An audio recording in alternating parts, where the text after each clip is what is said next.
Bismillahirrahmanirrahim. Ini kisah nyata. Telah meninggal dunia beberapa waktu lalu salah seorang jemaah sholat masjid kita. Ia tinggal berdekatan dengan masjid. Pria ini memiliki perhatian yang besar kepada masjid. Dari rumah menuju masjid, dari masjid pulang ke rumah. Tatkala beliau wafat, Allah yarhamuh, para jemaah mulai membicarakan kebaikan-kebaikan pria ini. Dan tersebar berita bahwa dirinya menghatamkan Al-Quran dalam 2 hari. Aku telah mendengar berita ini dari mayoritas jamaah, dan dia suka bersandar di salah satu tiang masjid. Ia selalu memperpanjang i'tikaf di masjid. Ia telah datang sebelum sholat subuh, kemudian duduk di masjid dan pulang jam 9 pagi, kemudian kembali ke masjid untuk sholat zuhur. Demikianlah ia manfaatkan waktunya lebih banyak di masjid. Ketika aku mendengar berita ini, aku ingin mengklarifikasi tentang berita ini. Maka aku temui anak sulungnya, seorang lelaki baik, soleh. Aku mengundangnya ke rumah dan ngobrol dengannya. Aku bertanya, Masya Allah, orang-orang menyebut-nyebut kebaikan ayahmu. Ceritakanlah tentang ayahmu. Dia diam sejenak lalu mulai bercerita. Ayahku menghatamkan Al-Quran dalam 2 hari selama 15 tahun. Ini cerita awal yang anaknya ceritakan padaku. Yang melanjutkan, ketika kami beranjak dewasa, ayahnya serahkan ladang-ladangnya kepada kami, anak-anaknya, dan ayahnya mendedikasikan dirinya kepada masjid dan Al-Quran. Dahulu ia pedagang dan pemilik ladang, dan selanjutnya ia menyerahkan dirinya untuk kitabullah, bolak-balik pergi ke masjid dan pulang ke rumah, dan bersamanya kitabullah, berlayar dengannya dalam kerajaan Allah melalui Al-Quran, mukjizat abadi hingga hari pembalasan. Anaknya berkata lagi, jika suatu saat ayahku sibuk dengan suatu perkara dan terlambat menghatamkan Al-Quran dalam 2 hari, beliau langsung merasa kesal, sedih, dan mulai mengeluh. Engkau telah menyibukkanku dan memperlambat hataman Al-Quranku. Terus beliau mengadu kepada Allah jika terlambat menghatamkan Al-Quran dalam 2 hari.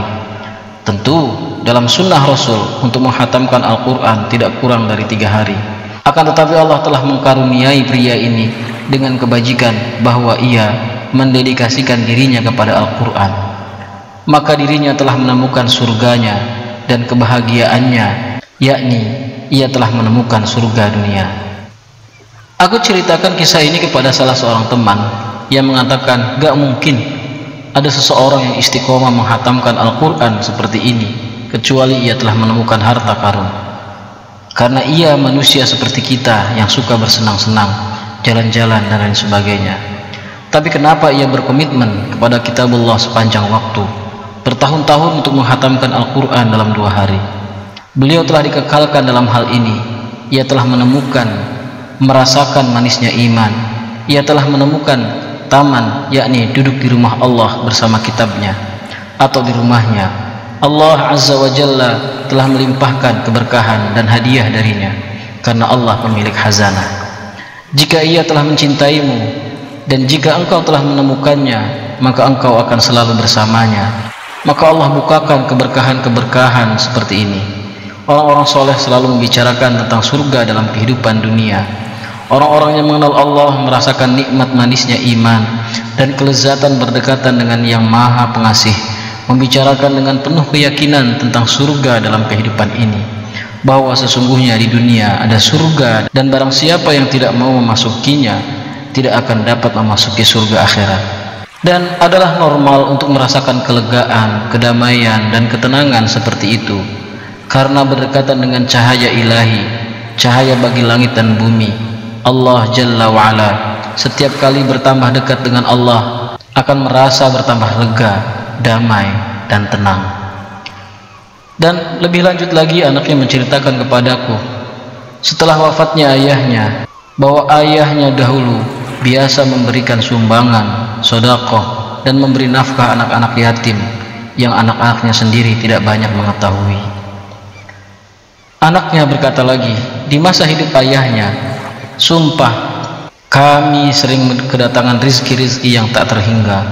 Allah membukakan pintu rizki ayah kami dengan keberkahan-keberkahan. Kami mengetahui bahwa ini karena ayah kami, dari keberkahan ibadah ini dan keberkahan Al-Quran. Anaknya berkata lagi bahwa 2 hari sebelum wafat ayahnya, saudarinya bermimpi melihat neneknya, dan ia bertanya, "Wahai nenek, di mana letak ayahku?" Neneknya menjawab, "Di dalam surga." Ia di dalam surga. Setelah mimpi ini, ayahku kecelakaan dan menyebabkan kematiannya. Ia ceritakan ketika kami pergi ke rumah sakit, perawat bercerita bahwa ketika mereka menangani ayahnya yang sedang kritis, ia terus berkata, "Sholat, sholat, kita terlambat sholat, kita terlambat sholat." Perawat katakan, "Paman, kondisimu kritis." Ayah tetap menjawab, "Saya baik-baik saja insyaallah, kita harus pergi sholat, dan setelah itu kita pergi ke sini lagi." Ia terus berkata, "Biarkan aku sholat," terus mengulang-ulang sholat, sholat, hingga Allah wafatkan dan hatinya terikat dengan sholat. Kisah ini nyata yang saya dapatkan dari orang yang dapat dipercaya, yang selalu hadir dalam sholat.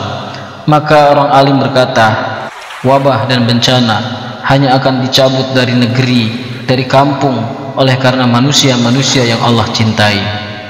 Saya tidak menghukumi kepada seseorang, tetapi menghukumi dengan yang saya saksikan. Kita sebagai saksi-saksi Allah di bumi. Aku duduk bersama salah seorang teman dan aku ceritakan kisah ini, bahwa beliau menghatamkan Al-Quran dalam 2 hari, dan banyak yang bersaksi. Kawanku berkata, "Bagaimana mungkin? Mustahil." Lalu aku katakan, "Apa pendapatmu? Kita coba sekarang." Aku akan membacakan 1 halaman Al-Quran dengan cara Al-Hadar, bacaan yang mudah dan cepat, dan engkau merekam waktu bacaan saya dengan handphonemu. Maka aku mulai membaca dan kawanku mulai merekam waktu. A'udzu billahi minasyaitonir rajim. Bismillahirrahmanirrahim. Tabarakalladzi biyadihil mulku wa huwa ala kulli syai'in qadir. Alladzi khalaqal mauta wal hayata liyabluwakum ayyukum ahsanu amala wa huwal azizul ghafur. Alladzi khalaqa 7 samawati tibaqa ma tara fi khalqir rahmani min tafawut. فارجع البصر هل ترى من فطور ثم ارجع البصر كرتين ينقلب إليك البصر خاسئا وهو حسير ولقد زينا السماء الدنيا بمصابيح وجعلناها رجوما للشياطين وأعتدنا لهم عذاب السعير. Aku mulai membaca Al-Quran dengan tempo yang sama sampai habis, dan aku tanyakan waktu membaca. Ia menjawab menghabiskan waktu 1 menit. Lalu kita mulai menghitung jumlah seluruh halaman Al-Quran sekitar 600 halaman. Yakni jika kita ingin menghatamkan Al-Quran seluruhnya, maka kita membutuhkan 600 menit. Karena setiap halaman membutuhkan 1 menit. Setengah Quran membutuhkan waktu 300 menit. Jadi sekitar 5 jam. Maka Anda dapat menyelesaikan setengah Al-Quran dalam 5 jam sehari. Maka kupikir bisa dicapai. Maka 2 hari bukanlah sesuatu yang mustahil atau berlebihan. Ini normal. Maka kisah pria ini masuk akal. Lalu suatu ketika aku duduk dengan seorang soleh dan aku ceritakan kisah ini juga. Maka ia berkata, hal ini terjadi pada diriku juga. Ia berkata, suatu hari ketika aku berada di Madinah Al-Munawwarah, kota Nabi, di dekat Raudhah Rasul, aku katakan pada diriku, aku akan melakukan amal soleh di tempat ini. Maka aku putuskan untuk menghatamkan Al-Quran dalam sehari. Maka aku mulai setelah salat subuh dan terus membaca sampai waktu makan siang. Lalu aku makan siang dan langsung kembali ke masjid. Ia katakan, aku melanjutkan bacaan Al-Quran setelah salat isya sekitar 2 jam, bahwa dirinya menghatamkan Al-Quran penuh dalam sehari. Bisa dibayangkan.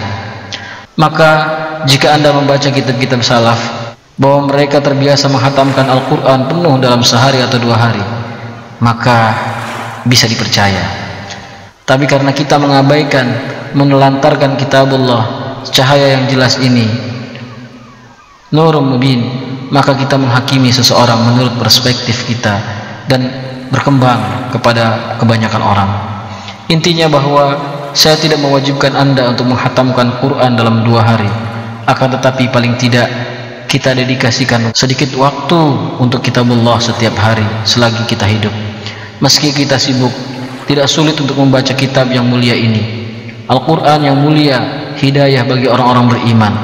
Melestarikan kitabullah adalah salah satu alasan utama untuk mempertahankan jalan yang benar semasa hidup dan mendapatkan husnul khotimah karena mencintai Al-Quran. Kisah yang di dalamnya ada rasa bela sungkawa, penuh kesuksesan, terdapat pendidikan, kesabaran, penuh kebijaksanaan, dan memberi kita pandangan. Kitab suci ini, Quran yang agung, firman Allah dan kalamullah, barang siapa menjaganya, ia akan jaya. Barang siapa menjaganya, akan bahagia di dunia dan akhirat. Kita bermohon kepada Allah yang Maha Agung, Maha Penguasa jagat raya, semoga Allah perbaiki kekurangan kita terhadap kitab sucinya dan menganugerahi kita keberkahan dalam membaca Al-Quran siang dan malam. Sesungguhnya Ia Maha Pemberi dan Pelindung. Amin ya rabbal alamin. Walhamdulillahi rabbil alamin. Dukung terus channel ini dengan mengklik subscribe bagi yang belum, dan sebarkan atas nama kebaikan.